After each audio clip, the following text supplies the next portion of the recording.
కదా భయ్, కింద ప్యాంట్ వేసుకున్నామా, దాని మీద ఒక చొక్కా వేసుకున్నామా, చేతికో వాచ్ ఎట్టామా, బెల్ట్ ఎట్టామా, కళ్ళజోడు ఎట్టామా, సెంటు పుచ్చుకు పుచ్చుకు అని కొట్టుకుని వీడియోలు చేసామా, అవి నలుగురికి చూపించి వీడియోలో ఫాలోవర్స్ తెచ్చుకున్నామా వీడియోల ద్వారా అన్నట్టు ఉండాలి. అంతేగాని రాజకీయం గురించి మాట్లాడితే దానిపైన అవగాహనతో మాట్లాడాలి. పాపం వచ్చేసి మనకి ఒక సెటప్ ఉంది, ఓ మైకు, ఓ కెమెరా, ఒక రిచ్ సెటప్ ఉంది కాబట్టి మాట్లాడేద్దాం రాజకీయాల గురించి అంటే కుదరదు. ఏదో అన్నాం, ఉచిత ఇసుక విధానం గురించి అన్నారు, పాత రేట్ల మీద నడుస్తున్నాయి అన్నాం. ఉచిత ఇసుక విధానం పాలసీ అమలు అయ్యింది, అమలు జరిగింది, ఉచితంగా ప్రజలు ఇసుక తీసుకెళ్తున్నారు. ఎస్, రేట్లుంటాయి, గత ప్రభుత్వం కన్నా పోలిస్తే తక్కువ రేటుకే ఈ రోజు ప్రభుత్వం ఇస్తుంది. ఆ రేటు దేనికి పడుతుంది అంటే జేసీబీల ద్వారా ఆ ఇసుకని ఒక చోటకి చేర్చి దాన్ని ట్రక్కుల ద్వారా గనక తీసుకుని వెళ్తే దానికి జరిగే అంటే అక్కడ మ్యాన్ కైండ్ ఆఫ్ వర్క్ ఏదైతే నడుస్తుందో వాళ్ళకి పే చేయడం కోసం రీజనబుల్ ప్రైజెస్ కలెక్ట్ చేసుకుంటారు.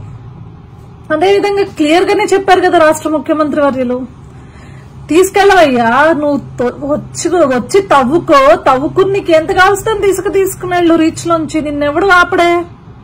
మరి ఇది ఉచిత ఇసుక పాలసీనే కదా, దీనిపైన మనకు అవగాహన లేదు. ఈ స్టేట్మెంట్ కనీసం మన ముఖ్యమంత్రి వర్యులు ఇచ్చిన తర్వాత దీనిపైన కనీసం నీకు తెలియదు, ఎందుకంటే నువ్వు ఏ రోజు రాజకీయాల గురించి పట్టించుకోలేదు. ఈ రోజు కొత్తగా ఫాలోవర్స్ కోసం, లేకపోతే మీ తమ్ముడు పీడో హనుమంతు అరెస్ట్ అయిన తర్వాత, అది గట్టిగా వైరల్ అయిన తర్వాత, అందరు నిన్ను నీ కుటుంబాన్ని వేసుకున్న తర్వాత ఈ రోజు వచ్చి నువ్వు రాజకీయాన్ని మాట్లాడుతున్నావు.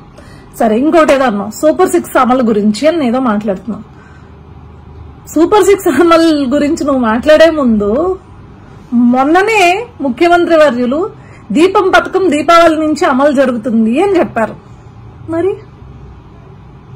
మరేంటి సూపర్ 6 అమలు పరచాలి అంటే ముందు గత ప్రభుత్వం ఏ వ్యవస్థల్లో అసలు అస్తవ్యస్తం చేసిందో వాటన్నిటిని స్థిరీకరణ చేసే ముందు అసలు నిజంగా అస్తవ్యస్తం అయిపోయిన ప్రతిదాన్ని కూడా ఒక లైన్ అప్ తీసుకుని అసలు వీళ్ళు ఏ రకంగా గత ప్రభుత్వం వాళ్ళందరూ కూడా డెస్ట్రాయ్ చేశారు పూర్తిగా వ్యవస్థల్ని, ఆర్గనైజేషన్స్ అన్నిటిని చూసి దాన్ని సరి చేసుకుంటూ ఈ రోజు ఒక డెసిషన్ తీసుకుని జనాల వరకు మనం ఒకటి తీసుకెళ్తున్నాం అంటే ఒక ప్రాపర్ గా ఇచ్చే పరిస్థితి ఉండింది.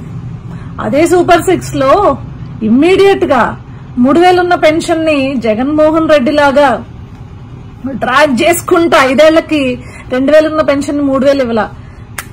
విత్ ఇన్ ద డే ఆయన వచ్చిన వెంటనే 2 నెలలు ఏదైతే ఎలక్షన్ టైంలో ఇవ్వని పెన్షన్లు ఉన్నాయో, అంటే అప్పుడు ఇవ్వాల్సిన పెన్షన్స్ కూడా అంటే 3000 ఇస్తే వాటికి కూడా అమౌంట్ ఆ 1000 కూడా కలిపి మొత్తం 7000 రూపాయల పెన్షన్లు ఆ రోజు ఇవ్వడం జరిగింది. మరి దాని గురించి మాట్లాడవే, ఒక సిస్టమ్ ని రన్ చేయాలి అన్నప్పుడు దాన్ని ఒక పద్ధతిలో నడుపుతున్నప్పుడు కొంత టైం పడుతుంది. ఎందుకంటే వేరే వాళ్ళ దగ్గర నుంచి ప్రభుత్వం అంటే ఒక ప్రభుత్వం మారినప్పుడు ఆ ముందు ప్రభుత్వం చేసిన అస్తవ్యస్తమైన పరిపాలనని ఒక మానిటర్ చేసుకుంటూ వాటి డాక్యుమెంటేషన్ అంతా కరెక్ట్ చేసుకుంటూ ఎక్కడ తప్పులు జరిగాయో ఆ తప్పులన్నిటిని ఫైండ్ అవుట్ చేసుకుంటూ రావడానికి టైం పడుతుంది.